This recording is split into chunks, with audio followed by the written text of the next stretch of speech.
Болды ма? Так, құрметті сессия жұмысына қатысушылар, алдымен сессияны бітірмес бұрын жақсы жаңалықтармен бөліскім келіп отыр. Енді мынау өткен қазан айы білесіздер, өте керемет еліміз үшін ұлттық мерекеміз республика күні өтті, үлкен мерекелер өткізіліп жатыр. Осы мерекелердің аясында жалпы біздің әріптестеріміздің ортасында қуанышты сәттерді бөлісетін жағдайлар болды. Соны атап өткім келіп отыр. Қазақстан Республикасы ғылым және жоғары білім министрлігі ғылым және жоғары білім саласында сапаны қамтамасыз ету комитеті төрағасының бұйрығыменен Шилібеков Кенжеғали Қошқарбайұлына қоршаған ортаны қорғау инженері ғылыми бағыты бойынша қауымдастырылған профессор доцент ғылыми атағы берілді. Я, Кенжеге құтты болсын. Так, Далабай Елдос Тұрсынбекұлына Талас ауданының құрметті азамат атағы берілді. Қасымбек Жетібаев Серік Дүйсенәліұлына ерен еңбек үшін медалімен марапатталды президенттің жарлығыменен. Қасымбеков Жақсыбек Нұрланұлы Аманат партиясының белсенді қызмет үшін төсбелгісімен марапатталды. Ағырбеков Нұрлан Сәкенұлы ерен еңбек үшін медалімен марапатталды. Мына осындай қуанышты сәттер болды, қуаныштар жалғаса берсін. Жалпы алдымызда қараша айында енді өзіміздің Қазақстан Республикасы мәслихаттарына 30 жыл мерекесі тойланайын деп жатыр. Ар жағында желтоқсан айы келеді. Мінекей осындай қуанышты сәттер көп болсын, әріптестер, еңбектеріңіз елене берсін. Осындай жақсы қуанышты жаңалықтармен бөлісе берейік сіздермен. Так, рұқсат болса сессиямызды да бастайық. Құрметті Тараз қалалық мәслихатының құрметті депутаттар, бүгінгі кезектен тыс 21-ші сессияның отырысына 27 депутаттан 19 депутат қатысып отыр. Қатысып отырған депутаттар саны сессияны ашуға мүмкіндік береді.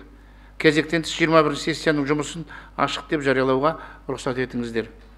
Так, сессия жұмысына қала әкімінің міндетін атқарушы Исмаил Қайрат Әбілханұлы, Тараз қаласының прокуроры, Тараз қаласы бойынша мемлекеттік кірістер басқармасының өкілі, қоғамдық кеңестің төрағасы, ардагерлер кеңесінің төрайымы, қала әкімінің орынбасарлары, бөлім басшылары, мекеме басшылары, бұқаралық ақпарат құралдарының өкілдері қатысып отыр. Сессияның күн тәртібімен жұмыс регламенті қолдарыңызда бар. Депутаттарда өзгертулер мен толықтырулар бар ма? Жоқ. Онда сессияның күн тәртібінің регламенті бекітілсін деген ұсыныс бар. Дауысқа қоям, кім қолдайды? Сүрейік. Кім қарсы? Жоқ. Қалыс жоқ. Шешім қабылданды. Құрметті депутаттар, күн тәртібіндегі бірінші мәселені қарауға көшеміз. 2024-2026 жылдарға арналған қалалық бюджет туралы Тараз қалалық мәслихатының 2023 жылғы 27 желтоқсандағы нөмір 11/1 шешіміне өзгерістер енгізу туралы баяндама жасау сөз қала әкімдігінің экономика және бюджеттік жоспарлау бөлімінің басшысы Ордабаев Жандос Ілиясбекұлына беріледі.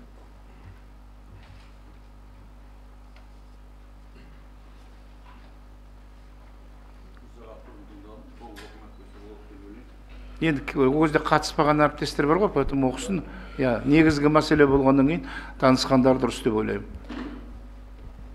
Құрметті президиум, құрметті депутаттар. 2024 жылға арналған қалалық бюджетті нақтылау жобасы Қазақстан Республикасы бюджет кодексінің 109 бабын басшылыққа ала отырып, ағымдағы жыл 23 қазанда облыстық бюджетке нақтылау жүргізілуіне байланысты өзгерістер енгізіліп отыр. Облыстық бюджет шығыстары бойынша үнем және жыл соңына дейін игерілмейтін 505,9 миллион теңге кемітіледі. Оның ішінде Асқаров көшесінің соңындағы алқапты сумен қамтамасыз ету құрылысының бірінші кезеңінен үнем 18,2 миллион теңге, Асқаров көшесінің соңындағы алқапты қиыршық тас жол құрылысын салу жобасынан 116,1 миллион теңге, Асқаров көшесінің соңындағы тұрғын алқаптағы 16 көп пәтерлі тұрғын үйдің ішкі алаңдық инженерлік желілерінің құрылысын салу және абаттандыру жобасының бірінші кезеңінен 260 миллион теңге, Хамукат тұрғын алқабындағы сыртқы сумен жабдықтау желілерінің құрылысын салудан 29,7 миллион теңге және Тараз қаласы Қайнар, Мичурин, Ақжол, Радничок алқаптарында су құбыры желілерін салу жобасынан 82 миллион теңге кемітіліп отыр. Жалпы 505,9 миллион теңге. Сонымен қатар облыстық бюджеттің бірқатар жобаларға бюджет өтінімі ұсынылған болатын. Сол жобаларға 2,318,5 миллион теңге нысаналы мақсат трансферттер қарастырылып отыр. Атап айтқанда Асқаров көшесінің соңындағы алқаптық кәріз желілерінің құрылысын салуға 252-де 1 миллион теңге. Шөлдал алқабындағы 600 орындық жайлы мектептің инженерлік желілерінің құрылысын аяқтауға 16-да 3 миллион теңге. Асқаров көшесінің соңындағы алқапта су жүйесінің құрылысын жүргізуге 300 миллион теңге. Осы алқаптағы газбен жабдықтау желілерінің құрылысын салуға 258-де 9 миллион теңге. Құмшағал Шөлдала 28 саяжай тұрғын алқаптары үшін жоғары вольтты желілер мен қосалқы станциялар салуға 55-те 5 миллион теңге. Тараз қаласындағы 76 көшенің жарық орнатуға 500 миллион теңге. Әлеуметтік маңызы бар қоғамдық көліктерді субсидиялауға 480-де 1 миллион теңге. Тұрғын үй сертификаттарын беруге 100 миллион теңге. Және жайлы мектептерге баратын жолдарды орташа жөндеуге 155 миллион теңге. Қала бюджетінің шығыстарына келетін болсақ, ағымдағы жылы Ұлы Дала мөлтек ауданында құрылысы жүріп жатқан 34 көпқабатты тұрғын үйдің 7-інің құрылысы аяқталмауына байланысты 300 миллион теңге осы абаттандыру 300 миллион теңге бұл көше жарығының коммуналдық төлемдеріне бағытталып отыр. Тұрақты комиссияда осы 76 көшеге қатысты сұрақ көтерілген болатын. Қазір сіз жауап бересіз бе, жоқ ЖКХ жауап бере ма? 76 көше бойынша материал қазір ЖКХ бөлімінен толық алдырдық. Қосымша 1 миллиард теңге қаладан бөлінді, 500 миллион теңге осы нақтылауда қарастырылып отыр. Осы 500 миллион теңге бөлінгеннен кейін жыл соңына дейін 76 көшенің 46 көшесі толық аяқталып пайдалануға беріледі. Көшелердің тізімі менде бар. 46 көше бітеді дейсіз ба? 76 көшенің 46 көшесі толық аяқталады. 30 көше атқарылған жұмыстар бар, бірақ олар толық аяқталмайды. Бұл жерде бетон бағаналар орнатылған, электр желілері жүргізілген, жаңағы шкаф дейді ғой, шкаф соның тар орнатылмайды. 30 көше қай уақытқа жоспарланып отыр енді? 30 көшені 25-те толық аяқтаймыз. 25-тің қанша уақыт мерзімі қандай? Конкретно нақты мерзім бар ма ЖКХ?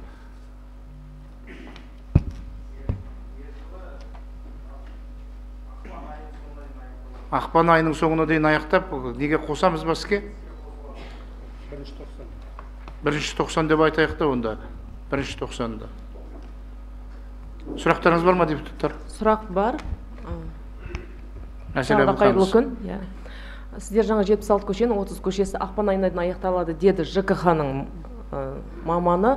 Және сіз айтып отырсыз, 46 көшеге жасалынды, қалған көшелерде бұл тек бағандар орнатылды, бетон бағандары. Орнатылады жыл соңына дейін. Және шкафтар орнатылған. Жоқ, шкафтар келесі жылға өтпелі болып қалады. Келесі жылға. Осы 76 көшенің ішіндегі Тараз қаласында былайша айтқанда сессияда хит болып жүрген, 1,5 жыл бойы хит болған көше бар, Қазақ көшесі. Я суының проблемасы шешілген жоқ, я лежачий полицей дейміз, дабыл жылдамдық соққысы, я жарық мәселесі. Сол жерде енді сіздер мен сенейік деп айтқым келеді, Жандос Ордабайұлы. Бірақ ақпан айына дейін ол жерге бағандарды, оның жартысы 4-ші округке, жартысы 3-ші округке қатысты. Ол тірлік аяқталатында мен... Қазақ көшесі тізімде бар ма жалпы? Қазақ көшесі 76 көшенің ішінде 74-ші болып тұр. Бар ғой тізімде. Бар. Содан кейін, осы жерде айтылды ғой, аяғына айта салайын, басындағы мен бәрін айтпай қойын, ол туралы пост жазылды, басқа да бар. Енді сіздер жылдың соңында біз қысқа дайынбыз деген ақпарат бересіздер. Қысқа дайын емессіздер. Оның ішінде Қазақ көшесінде су, енді ол хотя бы текущий ремонт жасап беруге болар еді. Әлі де жердің тоңын қатқан жоқ, әлі де мүмкіншілік бар. Егер халық алдарыңызға 20-30 адам жиналып түнгі 1-ге дейін есігінің алдына келіп, су жоқ, су қаяқта деп айқайлап тұрса, сол жерде жауапты мамандар жауап беру қажет. Бірақ түнгі 1-де мен ешқайсыңызды таба алмауым мүмкін, бірақ тұрғындар мен үйіме іздеп келеді. Сол себептен оның бәрін бастан өткізіп жатырмыз. Жердің тоңы қатқанша әлі де мүмкіншіліктеріңіз бар текущий ремонт жасауға. Егер ол жасалынбаса, ол 40 градус ыстықта сусыз отырғанбыз. Мен өзім осы көшеде тұрам. Сусыз отырғанбыз. Енді мынау аязды күні тағы да сусыз отырамыз. Сонда ол білесіздер, су болмаса, пеште қосылмайды, ол да жарылады. Сонда бір көше осындай жағдай болатын болса, ертең көп адамның артынан жақсы сөз ермейді. Сол себептен дәл қазір қысқа дайын емессіздер, дайынбыз деген сөзді айтпай-ақ та қойыңыздар. Қазақ көшесіндегі судың құбыры текучке ремонттан өтпесе, онда біз дайынбыз деген сөздеріңіздің бәрі бекер. Ауру жасағанды өлім әшкере қылады дейді. Әдемі бір мына сессиядан өткізіп жіберіп, ертең халық шулап жатса ар жақта біз де қарап ет боламыз соны бекіткен. Бізге ұсынған сіздерге де жақсы ат болмайды. Әлде мүмкіншіліктеріңіз бар. Рахмет. Қайрат Әбілханов кім жауап береді? Жылыту маусымы. Жарықтандыру бойынша мына Қазақ көшесі негізі 76 көшенің ішінде бар. Ол жалпы жұмыстың бастамасы бар. Негізі мердігерлер анықталған. Тиісті жұмыстың уже бір қатарын аяқтайды биылғы жылы. Қосымша қаражат болса, соған байланысты бітеді. Енді су мәселесі ол жалпы келесі негізі ол жерде сметалық құжаттар әзірленуде, жалпы қайта жаңғыртуды талап етеді. Бірақ әзірге егер жарамды болатын болса, біз келесі жылға оны ағымды жөндеу арқылы жөндеуді қарастырып отырмыз. Жалпы қайта жаңғырту болғанның өзінде біз сметалық жобаны келесі жылы аяқтап түзетуге енгізетін боламыз республикаға. Ол едәуір қаражатты талап етеді. Ол бір жылда аяқталмайды, бір-екі жылдың ішінде. Бірақ енді халықты біз сусыз қалдырып қоя алмаймыз, сондықтан келесі жылы ол ағымды жөндеумен шығуды қарастырамыз. Егер республикадан қаражат бөлінбейтін болса, наверное, қарастыру керек шығар, Қайрат Әбілханұлы. Өйткені ол сума, өте үлкен сума, жаңа өзіңізге мен көрсеттім. Жалпы қатысушылар біліп отқандарыңыз дұрыс. Әне күні осы мәселе туындағаннан кейін мен арнайы мамандар шақыртқам. 4 миллиардтың үстінде қаржы керек. Темір жол судан қабылдап алған мынау линияның ар жағындағы су мәселесін шешу үшін. Бүгінгі таңда толығымен сараптамадан өткізіліп, республикалық бюджетке тапсырыстар берілді. Бірақ енді ол жақтан қолдау табады, таппайды. Үлкен мәселе, өткені сумма өте үлкен 4 миллиардтай. Сондықтан мына мәселені қаттамаға кіргізіңіздер, Бауыржан Серікұлы. Значит, егер де болмайтын жағдай болатын болса, республика қолдамайтын жағдай болатын болса, келесі жылғы, чтобы өзіміздің жергілікті бюджеттен қарастырып, Қазақ көшесін қарастырыңыздар. Өйткені мәселе бірінші рет көтеріліп отқан жоқ. Осымен уже үшінші рет көтеріліп отыр. Жақсы. Тағы да сұрақтарыңыз бар ма? Кенжеғали Қошқарбаев.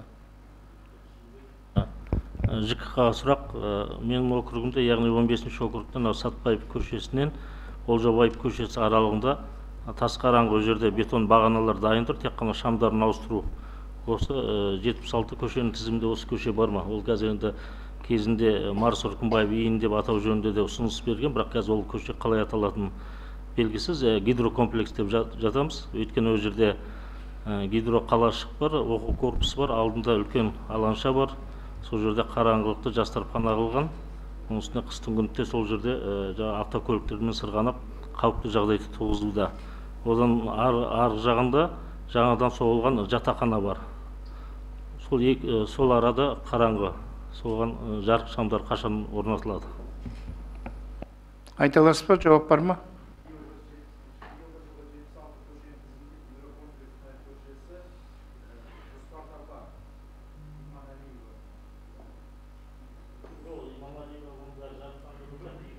Бер жақ, яғни 18-ші үйден бұрылған жерде Олжабаев көшесіне дейінгі аралық. Рахмет. Жақсы, сұрақ бар ма тағы да? Жақсы. Ма? Естіліп тұр ма? Мынау ЖКХ-ға сұрақ. Сіздер енді ЖКХ бола ма бір минут? Осында бар ғой. Мына жерде енді былай айтып өтейік, қаланың ішіндегі Аппасов көшесі асфальтталды. Барлықтарыңыз білетін шығарсыздар, қазір мынау әлеуметтік желіде бүткіл елдің бәрі шулап дүрбелең тудырып жатқан мәселе. Бірде-бір ЖКХ-ның болмаса басқа бір органдардың жауап берген көрмедім. Сонымен қатар қазіргі әлеуметтік желіде белсенді кісілердің көбісі бізге тікелей жазып жатыр. Атсалысастырма деп. Аппасов көшесі Сүлейманға жақындаған кездегі қолдан жасалған лежачий полиция дейді ғой. Қолдап әшейін кептеліс жасап жатыр. Анау төменгі жақтан көтерілетіннің бәрі осы Аппасов көшесімен келеді да, тура сол лежачий полиция келеді да, тұратындар білетін шығар, осы жерде көрген шығарсыздар. Қолдап әшейін пробка жасап жатыр. И соның салдарынан Сүлейман мен Аппасов көшесінің қиылысында үнемі және ДТП дейміз ғой, не еді? Үнемі мен өйткені сол жақпен көп жүрем, сөзді көрем, байқаймын. Апаттық жағдай әрдайым орын алып тұрады. Сол жерде қолдан жасап қойған лежачий полицияны қандай себеп салдарға сай, или кімнің ұсынысы, или Нұрлан Байзақұл, мен жауап берейін. Оны қойғызған мен. Сол округтың депутаты ретінде сояқтың тұрғындары қайта келіп, шағым жасатқаннан кейін, биылғы жылға бұлардың мүмкіндігі болғаннан кейін, мен қойғыздым. Өйткені мен бір емес, жерге 4-5 рет өзім шықтым. Ана жерде жүру деген невозможно, өйткені мектепке баратын бала өте көп, қатынайтын адам көп, бірде-бір көлік тоқтамайды ана жерде. Ана жерде полоса бар, бірақ көлік тоқтамайды. Ана жерден қанша біз өзіміз әдейі өтіп көрдік, тоқтамайды, өткізбейді. Соның кейін халықтардың, тұрғындардың несі болғаннан кейін гаиді өзім шақыртып, алып барып қойғызған мен. Лучше ана жерден балаға ертең біреуді өлтіргенше, одан да кептеліс болсын.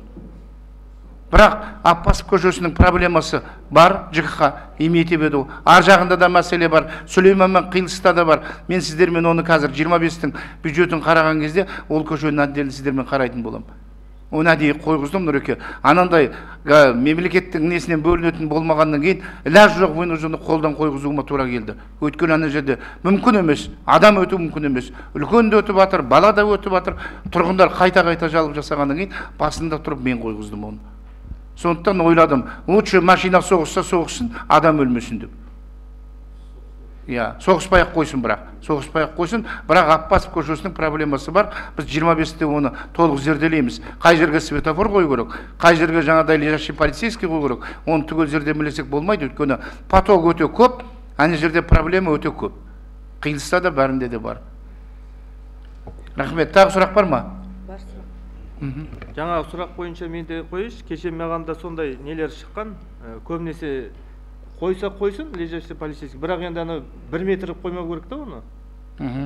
Қойсын оны, өзінің бір стандарты бар ғой. Ана жерде биік қып қойған, содан кейін ол жерде де көп енді стандартты ауыстыртамыз, оны биік қып қойғанда мен қайта қуандым кішкене. Почему? Потому что анандай өкіметтің несімен қойсаң, онымен зыр етіп өте қалады. Ана жерге келіп қазір тоқтайтын болды. Мен өзім 2 рет бардым, қойғаннан кейін көрдім. Лучше жаңағыдай жағдай, жігіттер, әріптестер. Біреуді қағып өлтіргенше, одан да солардың кептелісі болсын. Бұл жерде енді уәкілетті орган, бұл жерде жол полиция қызметі. Стандартқа сай қойсын. Нұсқама түскен ол жерде 12-15 сантиметрге дейін аралықта қойылған. Сондықтан жалпы стандартқа сәйкес келеді. Бұл кептелісті оларды бақылап отыр. Соған сәйкес енді бұл балама түрінде бұл жерде бір көше керек болды. Енді алдағы уақытта біз Махамбет Батырдан тіке төмен қарай түсіп, оған альтернативный көше ретінде Абдулин Сатыбалдиев көшесін тіке түсетін мүмкіндік бар. Сол жақта асфальттап Махамбет Батырдан төмен қарай Сүлейменге түсіреді. Ол бойынша жобалық сметалық құжаттамасын әзірлеуде. Енді алдағы уақытта сол жақта ұлғайтып Сүлейменге тіке түсетін болса Махамбет Батырдан ол жерде кішкене кептеліс азаяды деп ойлаймыз. Алғашында шамал дұрыс қойылған жоқ еді, Сүлейменге жақын қойылған, кейін ауыстырдық, бері қарай ортасына қойдық. Енді біздің болашағымыз балалар, әріптестер, дұрыс түсініңіздер. Өте 32-ші мектепке балалар өте көп өтеді, сол себепті қойғызуға тура келді оны. Саламатсыздар ма, құрметті әріптестер, депутат Мауленов, құрметті Қайрат Әбілханұлы, сізге сұрағым. Енді мынау экономиканы қарап жатырмыз, көшелерді қарап жатырмыз. Осыған қатысты біздің қалада бәріміз қаланың тұрғындарымыз. Қалада мынау бұрынғы Фурманова дейді, қазіргі одан кейін мынау Мырзаян көшесі, Сүлеймен көшесінде не қасында мектеп жоқ, не басқа жоқ. 60 деген знак тұр, жүріп келе жатасың, артында 40 деген знак тұр, талдың тасасында. Оның артында камера тұр. 40 деген знак бір 300 метрге ғана созылады, 300-400 метрге ғана. Неге олай? Біз итакта Қазақстан штрафстан болып жатырмыз, бірақ енді мынау не мектеп жоқ, не басқа жоқ, аржанда сергек түсіреді.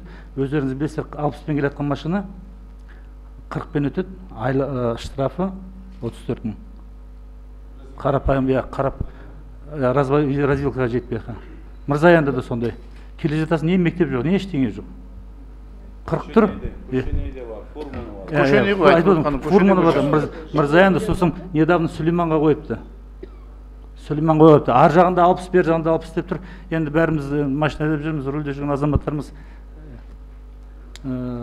60 деп ойлаймыз да келеміз. 61-62 мың өтесің, 20-дан асқаннан кейін айыппұл 34 мың теңге. Рахмет. Осы жағын кішкене қарастырсақ болады ма?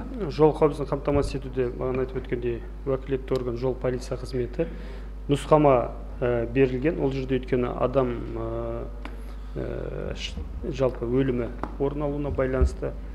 Сондықтан сөйтіп мынау жол полициясы тарапынан сөйтіп шешім қабылданған 40 болуы тиіс. Өйткені адам өлуінің алдын алу үшін. Жалпы ол жалпы мониторинг етіп, құқық органдары енді жалпы оны заңсыз деп не алатын болса, прокуратура органдары. Норман Бөлдіш, былай істейік онда біз, Қайрат Әбілханұлы. Біз хаттамаға арнайы кіргізейік тағы бар ғой? Арнайы не қылайық? Сауал жіберейік, депутаттық сауал жіберейік. Неге? Бірлесе отырып депутаттармен зерделесін, көрсін. Мақұл ма? Қайта зерделеп көреген. Қайта зерделеп көрейік, Норман Бөлдішұлы. Біз арнайы хатпен шығайық. Мына бүгінгі хаттамаға кіргізейік, сөйдекті арнайы хат жіберейік. Мақұл ма? Жол бойынша тағы да бір сұрақ бар еді. Қойгелді мен Сатпаева қиылысы болады. Сол жерде спорт школа бар. 1200-дей бала айналысады. Жанында 23-ші мектеп бар. Жанында 5-ші мектеп бар. Ане жерде светофор жоқ. Аптасына бір рет не болады? ДТП болады. Одан балалар жүгіріп өтеді ол жерден.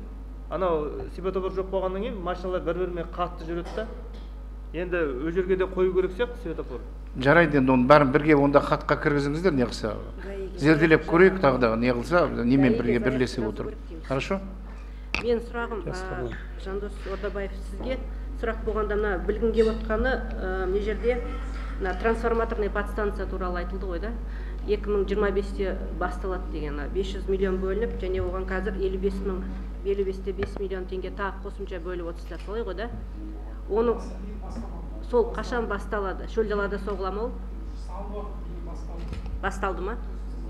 Аяқталу мерзімін қоя тұршқым. Ау, қат сөйлеңізші, естілмей жатыр. Сәл жайырығынағыздар, шарптестер, естілмей жатыр. Микрофонды қойшы, басталып естілмей қойды ғой да, құрылысы подстанцияның. Шөл далада шығар, солай ғой? Қай бөлім, может бөлім жауап берер? Шағал шөл далада 28 саяжай тұрғын алқаптары үшін жоғары вольтты желілер мен қосалқы станциялар биылғы жылы басталған.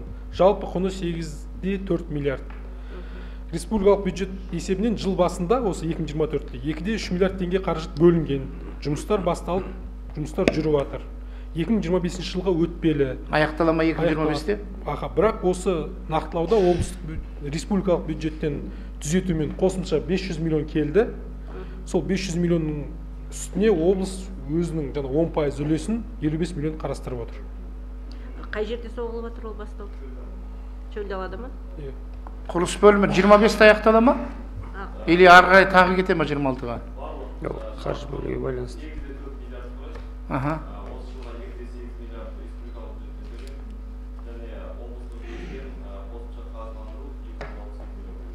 Жалпы жеткілікті ғой. Қаражат жеткілікті ғой осымен, да? Жоқ, жетпейді жүрді. Жоқ, республикадан келесі жылға бөліне ма, бөлінбей ма? Бөліну күтілуде. Біз мына қосымша қаражат не үшін, мысалы, подстанция Айша Биби, сол жерде модернизация жүреді. Подстанция Шөл дала, ол салыну керек. 5 подстанция көрсетілген, сол екеуін іске қоссақ, соған қосымша мердігермен келісе отырып, 500 миллион берілсе, қосып беретін мүмкіндікті қарастыруға болады. Не үшін? Өйткені комфорттың школа бар, жайлы мектеп Шөл даладағы. Оның жағы тоқ көзі сол Шөл дала подстанциясына қосылған. Ол подстанция әлі жоқ. Сондықтан биыл сол подстанцияларды салып, аяқтап келесі жылы іске қосса, мектептің де тоқ көзі сол жерде іске қосылатын болады. 25-ке бізде толық қаражат бөлінбеген, енді жоспарланып отыр. Өйткені 8,4 едәуір қаражатты талап етеді. Сондықтан мүмкін 3 жылдың ішінде аяқталуы мүмкін. Бірақ бірінші кезекте бізге басымдыққа ие болып тұрған осы 2 подстанция Айша Биби мен Шөл дала. Ол екеуі іске қосылса, біз көп мәселені шешер едік. Қайрат Әбілханович, бұл жерде айтайын деп отқан көшелердің светі де, жарығы да, соны күтіп отыр тұрғындар. Білесіз ғой да? Шөл дала қосылған жағдайда подстанция қосамыз. Бер жақта көл тоған, пригородный, содан кейін тағы да подстанция бар жеделде. Сомен үшеуі ол кейінірек қосуға болады. Алдағы даму ескереді. Осы 25-ші жылы асфальттау жұмыстар басталады деген. Оған қалай ақша бөлініп жатыр ма? Бізде жоқ. Жобалау сметалық құжаттамасы қазір сараптамада. Ол енді республикалық бюджетті түзетуге енгізіледі. Ол 2 этаппен жобаны әзірлеп отырмыз. Біріншісі Байзақ батыр аяғынан Шөл даланың басына дейін, одан кейін Шөл даладан Айша бибиге дейінгі 5-5 километр. Бірінші кезекте Байзақ батырдан қаланың аяқ жағынан, содан Шөл далаға дейін, яғни Шөл даланың ішімен тротуармен негізі көше жаңғыртылады. Бірінші кезектегі жоба кіргізіледі. 25-те басталады деген жоспар бар. Қаржыландыруға байланысты болады ол да енді. Мен бір сұрағым бар еді. Депутат Кемел Түймебекұлы 14 аумақ бойынша. Біз айтып жатырмыз ғой, Сүлейман мен Жамал Аппасовға да кептеліс болып жатыр депті. Мен өзім осы жерлерде тұрамын, осы ауданда, сол төңіректе. Осы жерлерде тура Сүлейман мен Жамал Аппасовның бұрылысында қосымша қиылыс салатын жер бар, орын бар. Сол жерге қосымша оңға бұрылып кететін, солға бұрылып кететін қосымша салса, кептеліс шешіледі. Осыны біз барып бірге депутаттар көрсетейік. Жоспарда бар, бір қатар, мына жағында мысалы енді бар жеріне сала берейік. Ниетқалиевтан Сүлейменге қарай түсіп келе жатқан оң жақ беті. Ол жобаны қарастырып отырмыз біз. Құрметті әріптестер, бір нәрсені жеткізгім келіп отыр сіздердің назарларыңызға. Біз амандық болса жақын арада 25 жылдың бюджетін қараймыз. Осыған байланысты биыл біз басқаша өзгеше вариантта жылдағыдай бір-ақ күнде қарай салып, бір-ақ күнде бекіту деген жоқ. Біз қараша айына бүгін уже бюджеттің проектісін жобасын алдық. Келесі осы қараша айының 6, 7, 8 күні 3 күнге біз кесте жасаймыз. Әр бөлім 25 жылдың бюджетін келіп қарайды біздің мәслихаттың бюджеттік комиссиясында. Сондықтан келіп қатысам дейтін болсаңыздар, ешқайсыңызға ешқандай не жоқ, келіп қатысуларыңызға болады. Егер де көбейіп жатса осы залға не қыламыз? Болма адам өзі тек қана бюджеттік комиссия болатын болса, біз мынау өзіміздің депутаттық бөлмеде қараймыз. Сондықтан да ұсыныстарыңыз болса, әлде болса беріңіздер, аппаратқа беріңіздер, бөлімдерге тастаңыздар, чтобы сол жерде қарайтындай болайық. Мақұл ма? 25 солай қаралады биыл. Тағы сұрақ бар ма? Сұрақ бар. 5-ші сайлау округінің депутаты Қуатова. Мына бізде Шалғай Қарасудың маңында Целиноградская деген алқап бар, бірнеше көшеден тұрады. Сол жақтың тұрғындары 2022 жылы қала әкімінің қабылдауына кіргенде 2025 жылы түгелде жарықтандыру болады делінген. 23 жылы ол жаққа түгел жол түсті. Енді 25 жылы жарықтандыру жүргізіледі деген. Сол 25-тің жоспарынан түсіп қалған сияқты. Соны қосуға мүмкіндік бар ма? Ол ЖКХ отделіне қатысты ғой. Одан кейін екінші сұрағым, мен депутат болып сайланған кезде қала әкімінің Көлтаған, Құмшағал аумақтарын аралатқанмын, мәселелерін көтергенмін. Ол жерде ең өзекті мәселе ауыз су, Құмшағал, Көлтаған су башнялар болған. Сол кезде әкімнің тапсырмасымен жобалық сметалық құжаттама әзірленіп тапсырма берілген болатын, оның тендері өткізілген болатын. Содан бастап құрылыс бөлімінде мамандар ауысты, басшылық ауысты. Бізде кадрлық утечкадан шыны керек көтерген мәселеміздің соңын таппай қаламыз біз. Телефондарына хабарлассаң да, әркім әртүрлі жауап айтады. Былайша айтқан кезде нақты жауап жоқ. Осының жауабы Құмшағал, Көлтаған су башнясы және су құбырын жүргізу болатын. Түгел ауыстырамыз деген, оны бір жобаға саламыз деген. Осы мәселе не болып жатыр? Дәл осы Көлтаған, Құмшағалда біз үлкен жаңағы аллея дейді, немесе саябақ аштық деп Таза Қазақстан акциясы аясында тал еккен болатынбыз, әкімді алып барып. Сол жердің құжаттары рәсімделді ме? ЖКХ-ның рәсімдеу процесін жүргізіп жатқанына осымен 1,5 жылдың жүзі болады. Әріптестер, былай келсек қалай болады? Мұна Ильяс Ильясбекұлына сұрақтарыңыз бар ма? Біз бүгінгі нені бітіп жатырмыз. Мен жаңа айттым ғой, болашақ жоспарларды біз енді 6-сы жақын қалды ғой, әлде болса 6-сына дейін уақыттарыңыз бар. Өздеріңіздің сұрақтарыңыз болса, бөлімдермен отработка жасасаңыздар. Бұл болашақ жоспар емес, бұл өтіп кеткен. Депутат болғанымызға міне 1,5 жыл болды ма? Жоқ, Зарина Бердібекқызы, сондықтан да бұл жерде не қылмайық, қазір шыққаннан кейін бөліммен 5-6-сына дейін жұмыс істеңіздер, 6-сында бюджетті қараймыз ғой. Ол әлі бекітілем дегенше бір ай тағы уақыт өтеді. Оның ортасында тағы бар ұсыныстарыңызды беріңіздер қазір. Бөлімдермен бірге жұмыс істеңіздер. Шешілмей қалған мәселе болса, қазір көтеріңіздер. Сондықтан да Жандос Ильясбекұлы отыра беріңіз. Мына бүгінгі сессияның мәселесіне қарасты қояйық, мүмкін болатын болса. Өйткені ертең біздің бюджеттік комиссия тәптіштеп тұрып әр бөлімнің бюджетін 25 жылға қарайды. Сол кезде қарайық. Болашақ шешілетін нәрсе болса, өйткені економика бюджеттік жоспарлау бөлімі қатысады. тиісті бөлімнің басшылары өзінің аппаратымен қатысады, әр бөлім кезек-кезек өзінің бюджетін бекітеді келесі жылға. Түсініп отырмын, енді қазір бұл жерден сұрамай-ақ соның кейін жауап алсаңыз деп отқаным ғой. Енді сіз келмегелі біраз уақыт болды. Жауап берейін.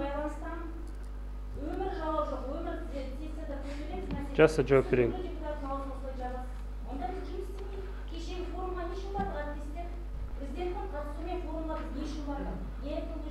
Зарина Пердібекқызы, ол мәселені олай етіп отқан жоқ мен.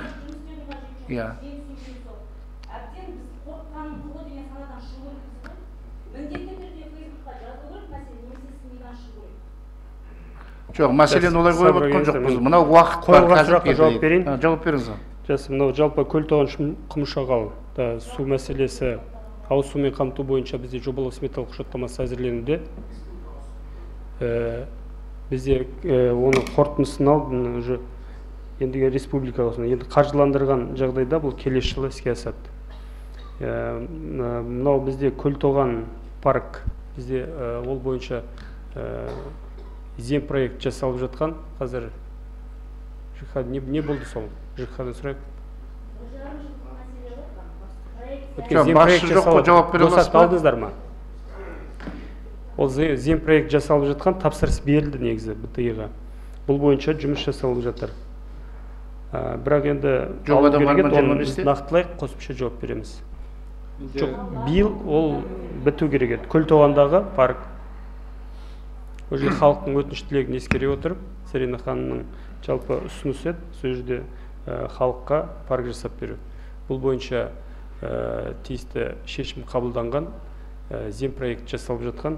Енді оның жаңағы мемлекеттік актісі шықты-шықпады, оны қосымша біз сізге жауап береміз, жазбыша. Жандос Иласпекұлының баяндамасын бекітіп алсақ қалай болады, әріптестер? Қазір менде бір сұрақ бар, кешіресіздер. Жақсы, кімде? Менде. Депутат Дүйсенов, 12-ші округтың депутаты. Мынау қазір игерілмейтін қаражатты кемітеміз деп жатсыздар. Мынау Қайнар, Мичуринск, Ақжол, Родничок алқаптарында су құбырын жаңа жерлерін салу бойынша сот болып жатыр. Соңғы тұрғындармен кездесу 27 тамыз күні өткен. Сол кезде ЖКХ мамандары келіп, сол жерде әшейін ғана айтпай уәде беріп кеткен. Бір аптаның ішінде шешіледі деп, соттың шешімін бір жақты шешіледі, хабарын береміз деп. Әлі сот болып жатыр дейді қазір.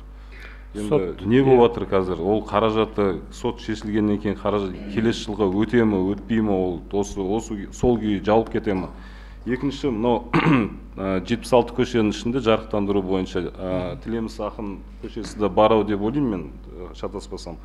Сол Тілеміс Ақын көшесінің соңына дейін жасалмаған жарықтандыру.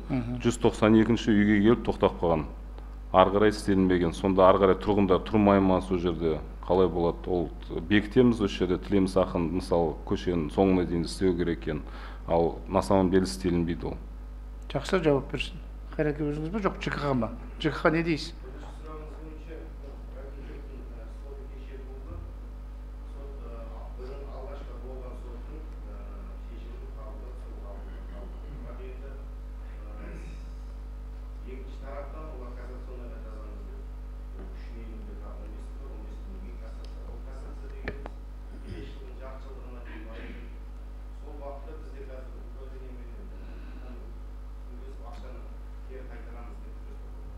Дұрыс айтып отыр ғой, депутат дұрыс айтып отыр. 2 жылға созылса, 2 жыл су болмай ма ол жерде?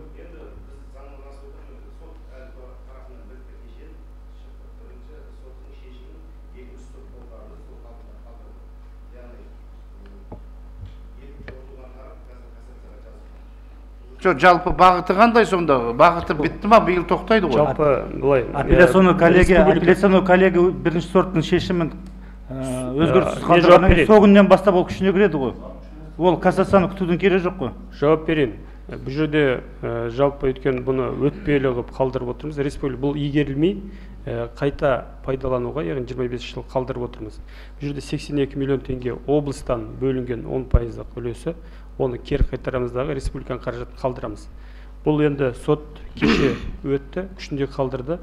Енді тағы да біз екі тараппен келіссөздер жүргізіп көреміз.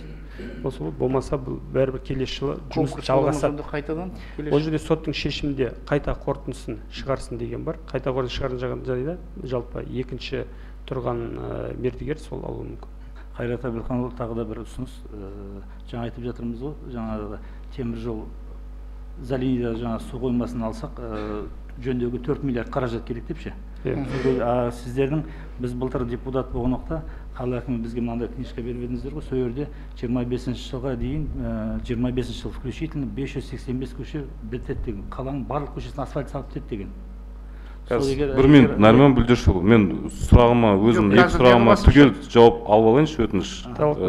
Тілеміс көшесі бойынша не айтасыңдар? Сот не істейміз енді, 2 жыл болса, сот 2 жылға дейін созылады ма? Созылмайды. Бұл келесі жылы жалпы аяқталады деп жоспарлап отырмыз. Сол үшін бұл республиканың қаражатын қалдырып отырмыз. Егермесек те, өйткені бюджеттік тәртіп бойынша кері қайтарсақ, келесі жылы келмеуі мүмкін. Бермеуі мүмкін. Дегенмен, бұны өйткені өте өзекті болып отыр, қажет жоба. Сондықтан көрсеткіш үшін емес, нәтиже үшін жұмыс жасап отырмыз. Өйткені көрсеткіш үшін біз оны кері қайтарып жіберсек болар еді. Кейін жылдың соңында 100% қаражат игердік деп. Оған қарамастан халықтың өтініш тілегі үшін біз бұны көрсеткішті құртып тұрса да қалдырып отырмыз, игермей. Өйткені келесі жылы ол жұмыс басталу керек. Біз енді тағы да мердігерлермен келіссөздер жүргіземіз, болмаса енді 6 айдың ішінде бәрібір осы қабылданған шешім шығады деп отырмыз. 6 ай дейтін болсақ, егер онда сәуір айына, яғни қыс кезеңі бітіп, нағыз құрылыс басталатын уақытқа оң шешім қабылданатындағы құрылыс жұмыстары басталады. Сөйтіп келесі жыл аяғын аяқталады деп жоспарымыз бар. Сол үшін қаражат қалдырып отырмыз. Бірақ келесі жылға өтпелі болып өтеді. Келесі жылға өтпелі болып өтеді. Қалай болса да өтпелі болады. Тілеміс ақын көшесі бойынша жарықтандыру.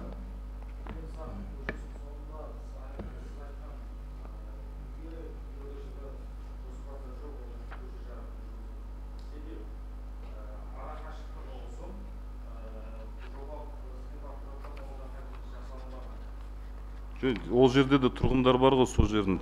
Сол жобаны жасап атқан кезде неге соны қадағалап кіргізбейсіздер, соны до конца?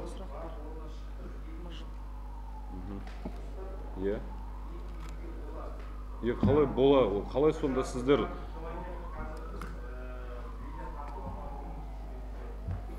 Енді Талап жерде бюджет шығыстарын. Адамдар тұрады ғой ол жерде. 25-те бар ма? Қарастырыңыздар. Жоба әзірлегенде жалпы енді басымдықтарға көңіл бөлеміз. Күре жол негізі халықтың көп пайдаланатын, сондықтан аз азаматтардың мүддесін шешкен көп адамның, яғни жаңада мүддесін шешуге. Оның бәрін түсініп тұрмын мен. Қазір мына жерде мынандай қауіп бар да. Мына жерде мынандай қауіп бар. Ол жерде жарық болмағаннан кейін андай шоғырланатын жер болады ол жерде ертең. Адамдардың, дұрыс емес адамдардың шоғырланатын жері болады, жарық болмағаннан кейін. Сол қазір кеш ерте батып жатыр. Ертең оқу басталған кезде ол жерде де тұрғындар тұрады, ол жерде де оқушылар, бала шаға тұрады. Сол көшемен, сол жарықсыз тұрған жермен жүреді оларды. Ертең сол бір қауіп, бір нәрсе болып қалатын болса, кім жауап береді оған? Жарық нәрсе жоқ мысалы. Именно сол екі үйде бір нәрсе зардап шегу керек па, обязательно адамдар? Бөліммен онда қосымша зерделеп көрейік. Жарықтандырылмаған көшелеріміз көп. Бюджеттің мүмкіндігіне қарай приоритетке бөлінген, соған байланысты жұмыс жасаймыз. Рабочий порядка зерделеп көрейік та, егер шында проблемный болса, таки онда неге Қайрат Әбілханұлы келесі жылдың несіне көрейік. Хорошо, қосымша ЖКХ, значит, депутатпен бірге қосымша зерделеңіздер мына көшені. Мақұл ма? Айтып отқан көшені көріңіздер. Егер де приоритетный жаңағыдай Қайрат Әбілханұлы айтқандай көше болатын болса, 25-ке қарастырыңыздар. Мақұл ма? Бірақ бірлесіп қаттамаға кіреді, бірлесіп зерделеңіздер. Жақсы. Бар ма тапсырма? Қайрат Әбілханұлы жаңа ұсынысты еске алыңызшы, есіңізде болсын. Анау республикаға сұрадыңыздар ғой бюджет, енді 2 айдан өтеді кетеді ғой, көктемде қайттан басталады құрылыс. Сол кезде су құбырларын жүргізген уақытта, сол асфальт салып, артынан бұзып жүрмекші. Ол қаралады. Халықтың ақшасы ғой. Ол қаралады. Так, болдық па? Менде сұрақ бар.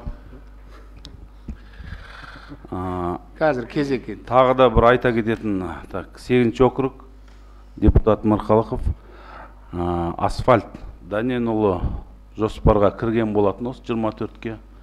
почему-то атымен болды. Енді қазір өйткені қала әкімі не берген, уәде берген, осы көше жасалады деп. Асфальт па? Бізде, Дәненұлы көшесі. Қайрат Әбілханұлы, білесіз ғой? Өзі сол жерде сол төгіректе бірақ көше кішкентай бір 300-400 метр. Анау мектеп жағын бітті ма Самғылауында? О жер бітті, енді толық бітпеді. Жартылай бітті десе болады. Сол асфальт Дәненұлы сіздер айттыңыздар, әкімшілік тарапынан біз уәде беріп қойдық. Болады асфальт деп. Енді екі ортада біз өтірікші болып жатырмыз. Жақсы. Сондай бір момент болып жатыр. Дұрыс емес. Жақсы. Соған біз негізі жауабын алғанбыз оның. Что Лермонтова көшесіне қосып жіберген, соң Лермонтова көшесін артқа жасалмайтын бопты. Солай ғой, Сомен оны да жасамайтын бопты. Соны енді жауапты мамандар неғып соны кезінде дұрыс жауап берсін.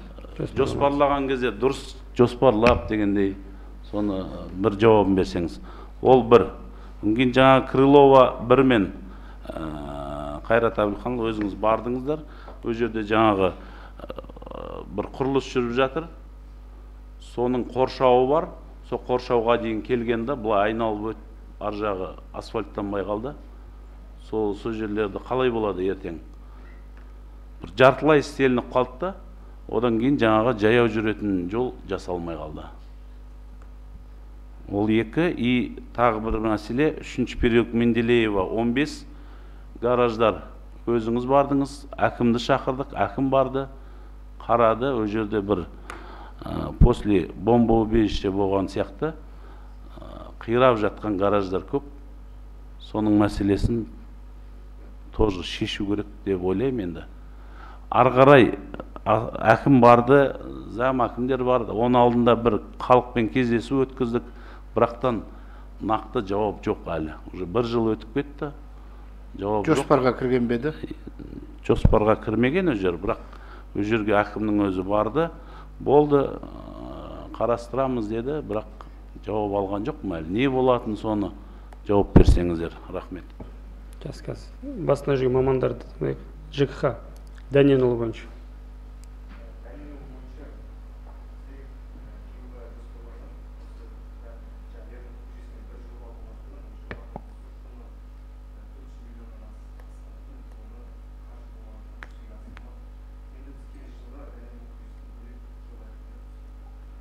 Несі бар ғой, құжаты бар ғой, сметалық құжаттары дайын ғой да? Жақсы. Жоқ, кімнің несі, допущениесі, неғып өйтесіздер сіздер? Неғып сразу бөлек жасай салға болмай ма оны?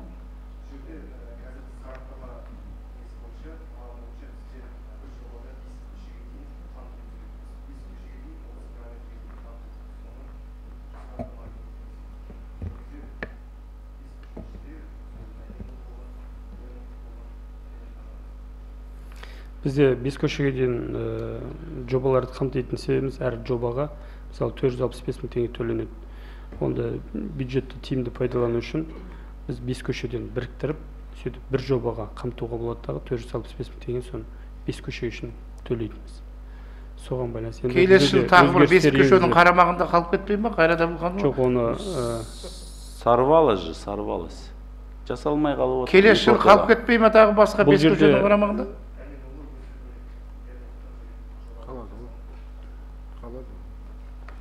Жоқ, бұл жерде тағы Дәненұлы мен Крыловты салыстырған кезде бізде Крыловқа қарай, яғни 20-ші мектепке қарай жол салуға сол жақ қарай бұрдық қой, түзетулер енгізіп. Яғни біз екеуін салыстырып қарағанда Дәненұлында асфальт бар, жүруге жарамды, бірақ мектеп өзекті болды. Мектепке қарай жолды қамтамасыз ету керек. Сондықтан түзету енгізіп, Дәненұлын қысқартып, біз мектепке дейін. Бірақ әрине, ол жерде құрылыс жүріп жатыр, биномға берілген. Келесі жылы ол жердің пайдалану мерзімі өту керек, кері қайтару керек. Сол кезде тиісінше жасайтын боламыз. Ана қоршауын ала алмады. Біз оны мердігерге ескерту бердік. Дегенмен ол үйді салуға тиісті госактімен рәсімдеген. Соған біз қоршауын бұза алмадық. Сондықтан жолды салып, жалпы өтуді қамтамасыз етіп, мектептің алдына автотұрағын уәде бергендей қамтамасыз етіп бердік. Ендігі жылға ары қарай жалғастырамыз ғой оның несін? Оны әрине жалғастырған нәрселер бар ғой? Бар. Екінші өткен тротуарын тиісінше қамтамасыз ету керек. Оны қоршауын келесі жылы құрылыс жұмыстары біткен соң алуға міндетті. Ол жер қайтарылады мемлекетке, сосын ол жерден тиісінше тротуарды салуға болады. Енді ар жақта Менделеев көшесінде гараждар бойынша автотұрақшы Қайрат Абылхан. Автотұрақ бола ма, болмай ма? Жаңа Крыловада. Крыловада біз ненің алдына, мектептің алдына қарай балабақшаны қамти отырып салдық қой жолды.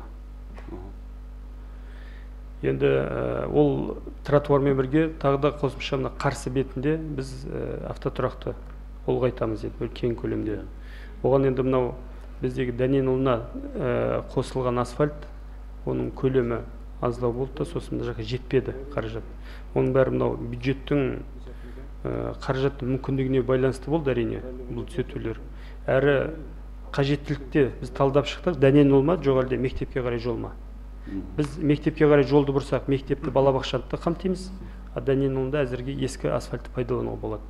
Сондықтан енді осындай жағдай орын алып отыр. Әйтпесе ақша көлем болса, бұны да бөлек жобамен өткізсек болар еді. Енді ақшаның мүмкіндігіне қарай қабылданған шешім болды. Енді ол жерде тротуар қосымша и автотұрақты бөлек жобамен енгізуге болады. 25-те қалып кетпесе деп жатқан ғой. Енді ары қарай қарайсың ғой екен. Жаңа ғана айтып қойынды. 25-ке бақылауға алыңыз бірге. Менделеев көшесіндегі гараж бойынша, ол бойынша бізде жер қатынастары жаңағы әлі де зерделеу жұмыстарын аяқталған жоқ. Өйткені ол жерде иесіз гараждар да бар. Бірқатарын ескертулер берді, иелерін таппады. Сол жұмыс әлі ары қарай жалғасуда. Ғалымжан, сізбен аяқтайық енді. Сұрақ бар ма? Иә. Қысқаша. ЖКХ-ға арналған. ЖКХ-ның балансында бүгінгі күнге қанша километр электрокабель дейді? Линия ма? Линиялар, қанша километр қала бойынша? Бірінші сұрақ. Екінші сұрақ, қанша абонент қосылған? Болды, қысқаша. Жауап бере аласыз ба? Именно ЖКХ-ның балансында.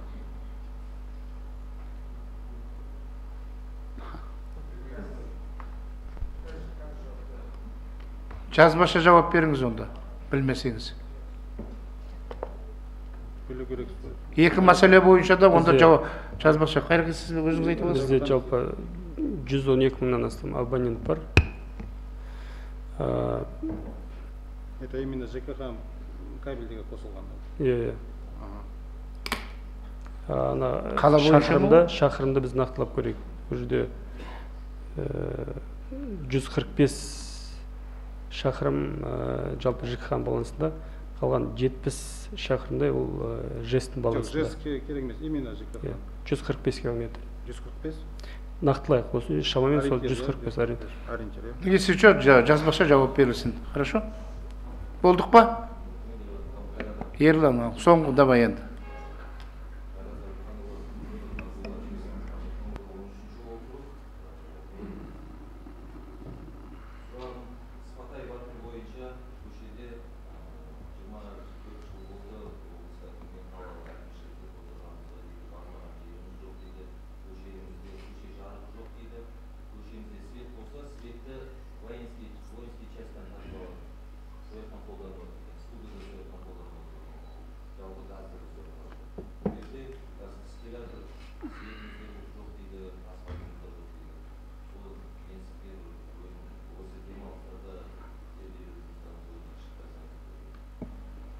Şu қазір енді Нұрсұлтан ғой.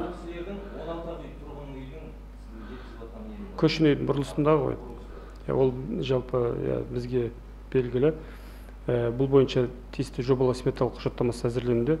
Біз бұны қалай да болса келесі жылы жасау керекпіз деп жоспарлағанбыз.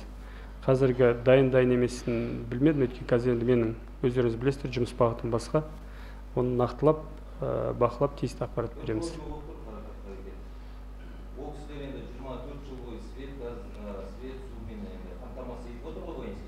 Биыл қыста хотя бы бізге жарық өткізтерінде бала шаға қиын болады. Көше жарқын дейді, көше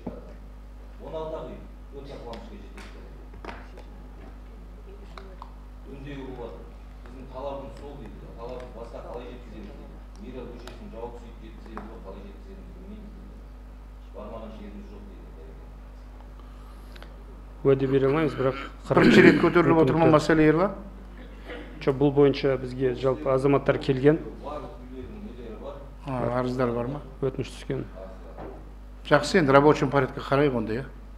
Зерделеп көріңіздер ЖКХ-мен.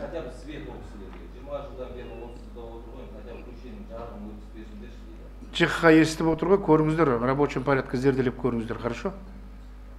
Жақсы. Әріптестер, мынау бірінші мәселе бойынша шешім жобасы қолдарыңызда бар, шешім жобасын дауысқа қоям. Кім қолдайды? Көтерулеріңізді сұрайым. Қарсы? Жоқ, қалыс жоқ, шешім қабылданды. Күн тәртібінің келесі мәселесін қарауға көшеміз. Жер учаскесі мемлекет мұқтаж үшін алып қоюға байланысты шарттардың жобасына келісу туралы. Бұл қолданыстағы заңнамаға сәйкес мәслихаттың тұрақты комиссиясында қаралды, бірақ тыңдау керек сияқты. Тыңдаймыз ба? Темірхан Талқалы, пожалуйста.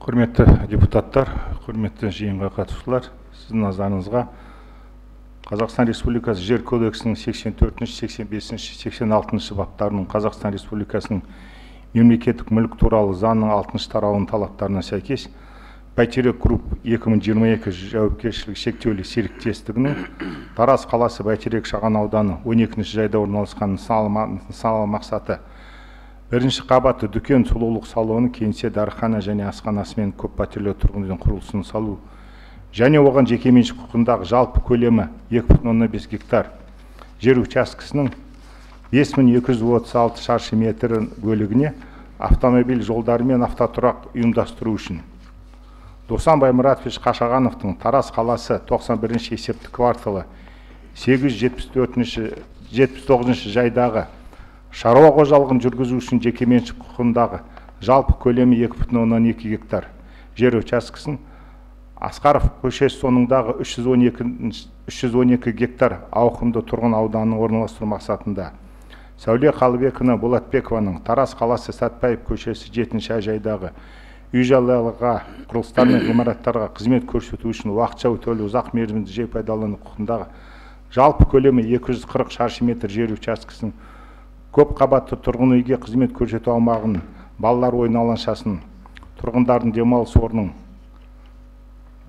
ұйымдастыру үшін және Ермекүл Төбаевна Олжабаеваның Тараз қаласы Қаратау шағын ауданы 37-ші АБ жайдағы асхана үшін жекеменшік құқығындағы жалпы көлемі 1253 шаршы метр жер учаскесін балалар ойын алаңшасын және сквер салу үшін мемлекет меншігінен қайтаруға Тараз қаласы әкімдігінің 2024 жылғы 10-шы қарттаңыздағы нөмірі 37-ші, 2024 жылғы 18-ші маусымдағы нөмірі 1615-ші және 2023 жылғы 27-ші шілдедегі нөмірі 2948-ші және 2024 жылғы 5-ші маусымдағы нөмірі 1510 жер учаскесі мемлекеттік мұқтаж үшін иеліктен шығаруға байланысты жер учаскесін немесе өзге де жылжымайтын мүлікті мәжбүрлеп иеліктен шығаруды басталу туралы қаулылар қабылданған. Қазақстан Республикасының мемлекеттік мүлік туралы заңның 65-ші баптарының талаптарына сәйкес тәуелсіз бағалаушы Evolution компания жауапкершілігі шектеулі серіктестігінің бағалау туралы есептеріне сәйкес жер учаскелерінің нарықтық құны 134 миллион 640 миллион теңгені құрады. Қазақстан Республикасы мемлекеттік мүлік туралы заңның 65-ші бабының 1-ші тармағының талаптарына сәйкес жасалынған келісімшарттарға келісім берулеріңізді сұраймыз. Сұрақтарыңыз бар ма?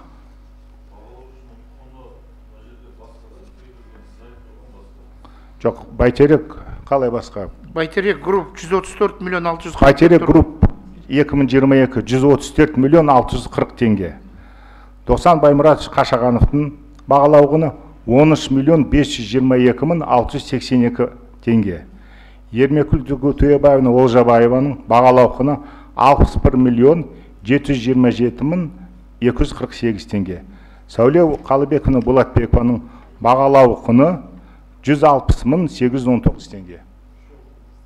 Мына бір 159 дегенне Темірхан. 159 ол біз Сәуле Қалыбекова Болатбекова тең бағалы жер телімін ұсынғанбыз. Сол жер телімінің бағалау құны. Ананың орнына ма? Иә. Абмен ғой.